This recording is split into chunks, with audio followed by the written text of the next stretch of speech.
Well, we're about to talk about why your favorite manifestation techniques to manifest money aren't working for you anymore.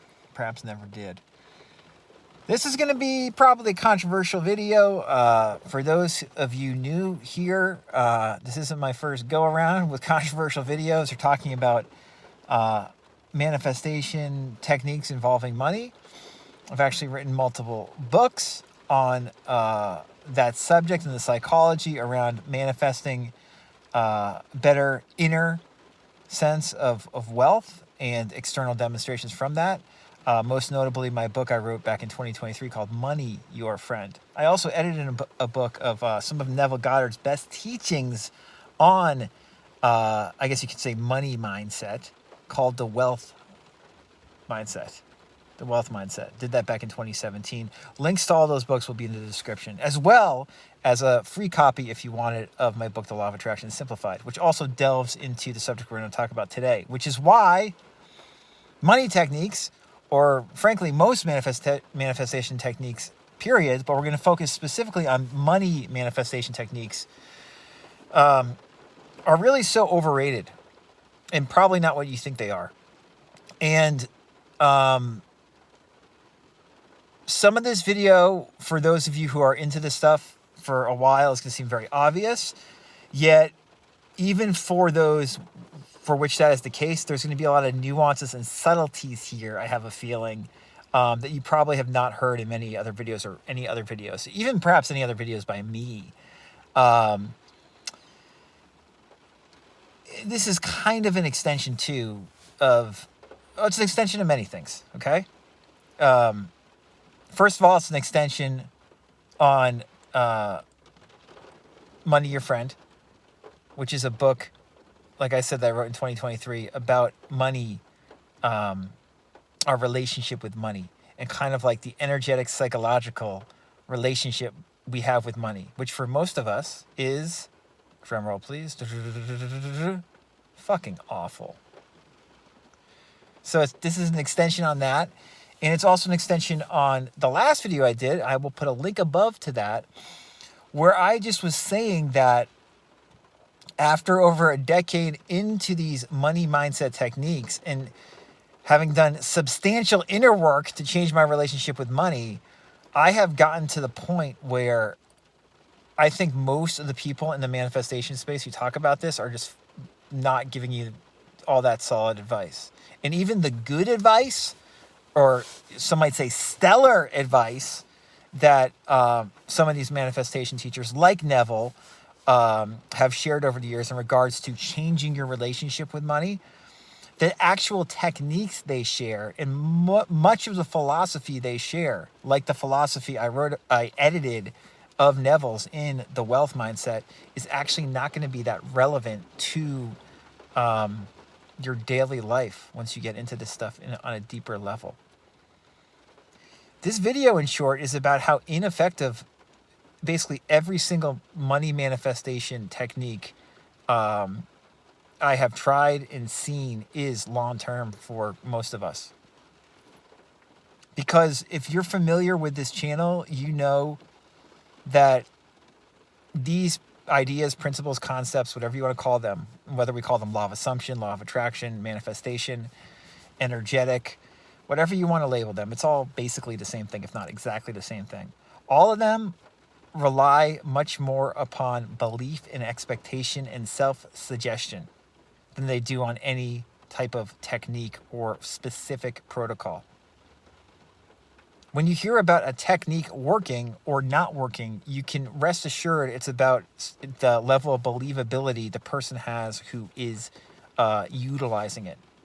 Their degree of belief that it will work, their degree of suggestibility that it will work, and their faith that the technique they are utilizing will work. All techniques, that's how it plays out. That's how this manifestation stuff works, at least by and large. You shift how you feel about something through changing your suggestions about it, your natural auto suggestions about it. So it's not about affirming something over and over that you do not believe. It's about what you naturally, without having to think about it, what you're suggesting to yourself. If you start auto-suggesting to yourself that you are more wealthy and have more money, there's a very good chance that you are going to become wealthy and have more money.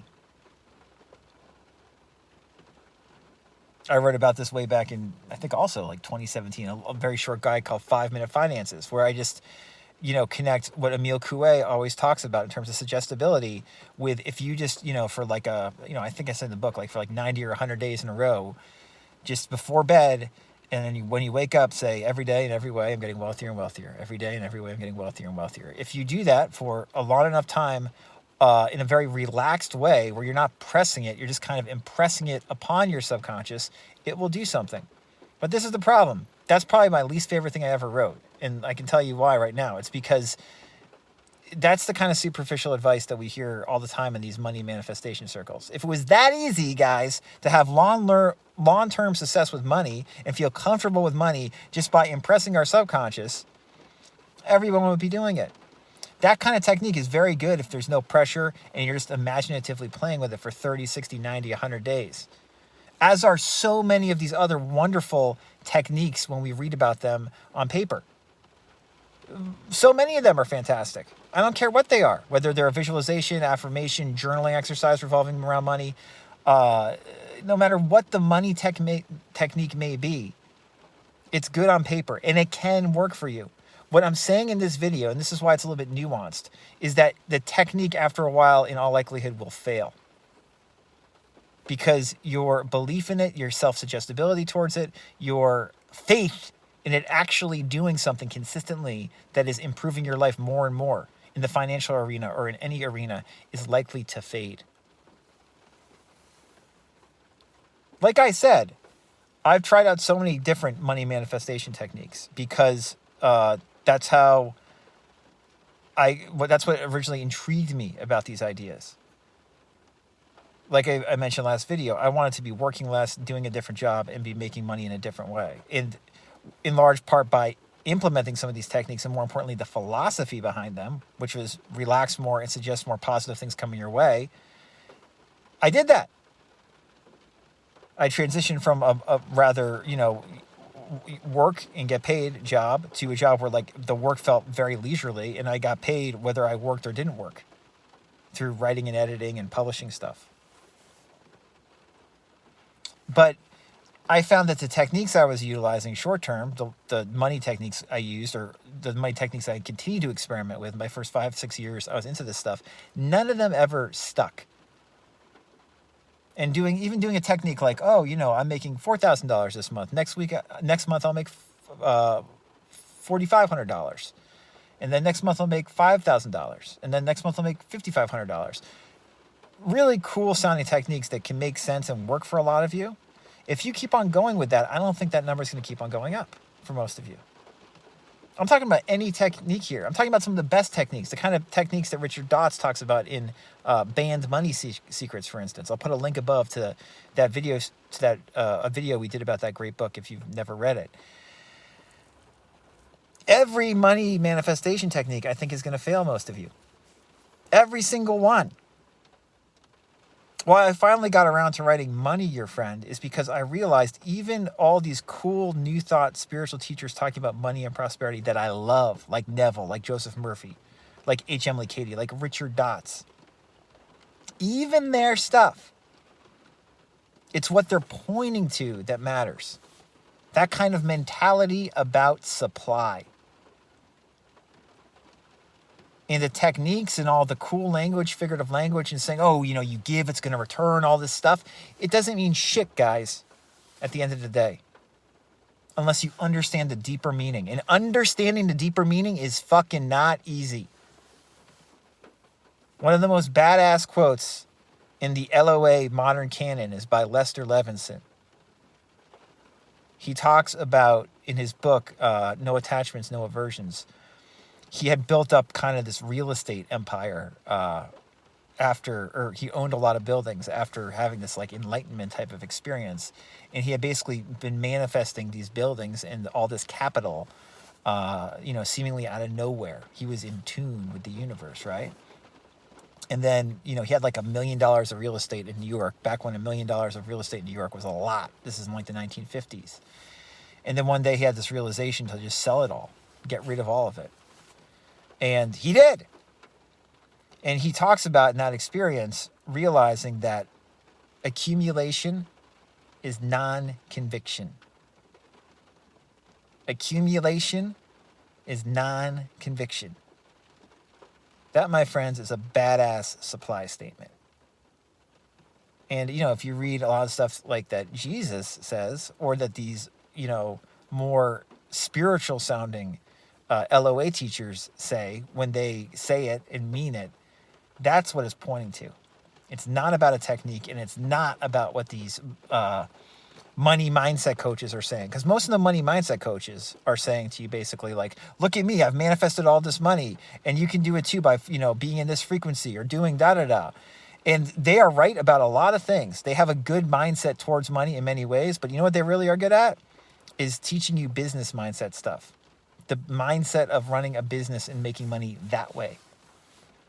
That is very different than a true LOA interpretation of, basically God is supply. Because God is supply is a lot more of a stark statement in a way. It's not playing around. It's not, oh, look at these cars, these houses, all this stuff, all this money piling up. That's great. That's fine and dandy. But all that stuff is business. Most of these people talking about certain techniques to manifest more money are business people. They are giving you business advice through the LOA lens. And it's not good enough without a proper business background to actually implement the advice. It's not good enough. What's much harder, and what these teachings are really pointing at when you're talking about like H. Emily Cady, when you're talking about like Joel Goldsmith, is realizing basically like what Lester Levinson said. Accumulation is non-conviction. God is supply. Supply is now.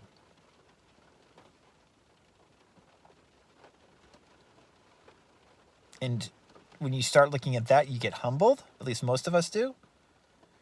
And you also realize that all the techniques, all that stuff is just smoke and mirrors to have you believe that you are worth more and can get more, and then to fall in line in terms of some kind of business venture or money-making venture to make more money if that's what you want to do, which is all, again, fine and dandy. That's all that most people want to do, mind you. But let's not pretend that it's this deeply spiritual thing. Oh, they're on the right frequency and, making all this money. They might be on the right frequency, but they're doing more than that. They're making intelligent business decisions. They're in flow in terms of, operating something to make them money, which is great. Nothing wrong with that. But if you just do the techniques and are waiting around for money to show up, it's not going to work like that because the techniques aren't deep enough. You got to get to the heart of like what H. Emily Cady's saying or what Joel Goldsmith is saying. And those are not techniques. That's about recognizing God as supply and supply right now. That's a different thing altogether. So if you're struggling and wondering, why are these techniques not working for me? It's because none of the techniques work. And the longer I go on with this video, the more I'm like, you know what? Most people aren't even going to care about this because they just want the money. And that's great in a way. And the techniques can help build your belief that you will get that money, that things will work out. But I'm just telling you based on my own experiences and working with others,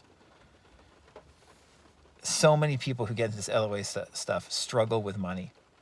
And they think because you hear all about these techniques that the techniques are going to save them, that they're going to, visualize a certain thing or say a certain thing and or do something that might be very complicated and sound very psychologically in tune in order to attract more money into their life. And that's it. It's like a magic solution. And I'm here to say there's no magic solution, no magical technique.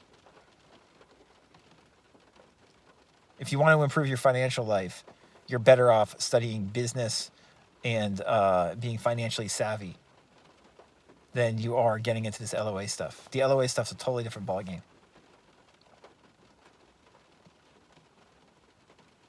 So yeah, for those of you who made it this far in this video, we're about 15 minutes in, and it's kind of a nuanced video. Hopefully a few of you understand what I'm saying. I just want to make it really clear to you that the money manifestation techniques you hear all about, and will continue to hear all about them because it's an evergreen subject. They might have some benefit initially. You can utilize them to make yourself feel more positive and expectant about money. But ultimately, that shift in how you view money has to be far deeper than any technique or any glitzy approach we hear about. To truly make money more of your friend is going to take your heart and soul. For those of you who are willing to do that, I commend you.